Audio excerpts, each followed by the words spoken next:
What is going on, guys? This is Black-Haired Foreigner, and today for True and Tragic is the smell coming from upstairs, the Cheongju murder case. June 2002 was when the World Cup was being held in Korea and Japan, making the whole nation rock in a festive mood. The celebration atmosphere seemed to apply the same to Miss Gang, who was married to Mr. Song and had 2 children. They were living in Cheongju, Korea, and were a close-knit family. However, it did not last long. On June 5th, 2002, Gang's 17-year-old son arrived home from school at around 5 p.m., but no one was inside the house. His mom's absence was odd because she was off from work that day, and she used to prepare dinner around that time. The house was in a mess and the telephone cord was unplugged. Gang's husband, Mr. Song, and their 16-year-old daughter arrived home as well, but there were still no signs of Gang. They filed a missing persons report the next day. 3 weeks passed, but they heard nothing of her. Around that time, they started smelling something bad. The foul odor got worse as days passed, and there were maggots on the stairs from time to time. So on June 28, 2002, Gang's son followed the smell upstairs to the storehouse, where they had a huge water tank. There, he discovered the decomposed body of his mom lying on the corner of the storehouse. It was odd because they had already searched the place several days ago, but had discovered nothing at the time. Investigators believe that her body was in fact inside the storehouse from the beginning, but it gradually moved to the corner where they could see as it started decaying. On the wall, they found marks that seemed to have occurred as her body chafed against the wall as it gradually fell to the corner.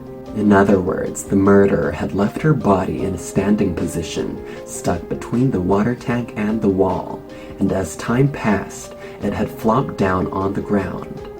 She was wearing an apron, which indicated that she was preparing food at the time of the attack. On the pile of maggots near the water tank, her belongings were found. An autopsy was conducted, but her body was too decomposed that they were unable to determine the cause of her death. Meanwhile, due to the fact that the storehouse was not a common place for a stranger to find out, the police began suspecting Gang's husband, Mr. Song. However, it seemed quite impossible for a disabled man to carry a heavy body up the stairs, and his alibis were well confirmed at the day of the crime, so there seemed to be no point in further investigating him.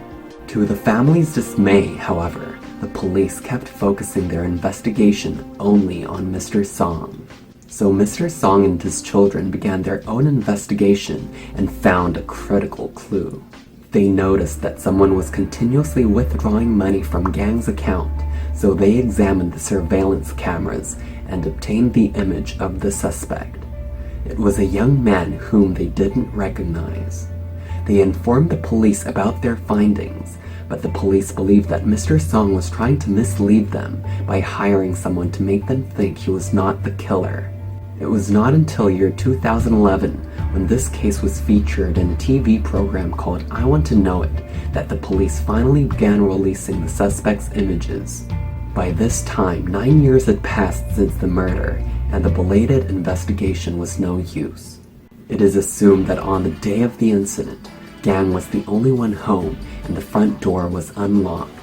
She decided to cook some food for her family when all of a sudden, an intruder entered the house. He threatened her in order to figure out her secret access number to her account and then killed her in an unexplained way. In an effort to gain some time to successfully withdraw her money, he decided to hide her body. He somehow found a perfect spot upstairs, which was the storehouse. He left her body stuck between the wall and the water tank and ran away. Although her family had checked the storehouse not long after she went missing, her odorless body remained undiscovered in the dark storehouse till it gradually decomposed and somehow fell to the corner. It is now 17 years since Gang lost her life, but the whereabouts of the suspect is still unknown. We better have a close look at him, because we never know. He might be our neighbor. True and tragic. See you in the next video.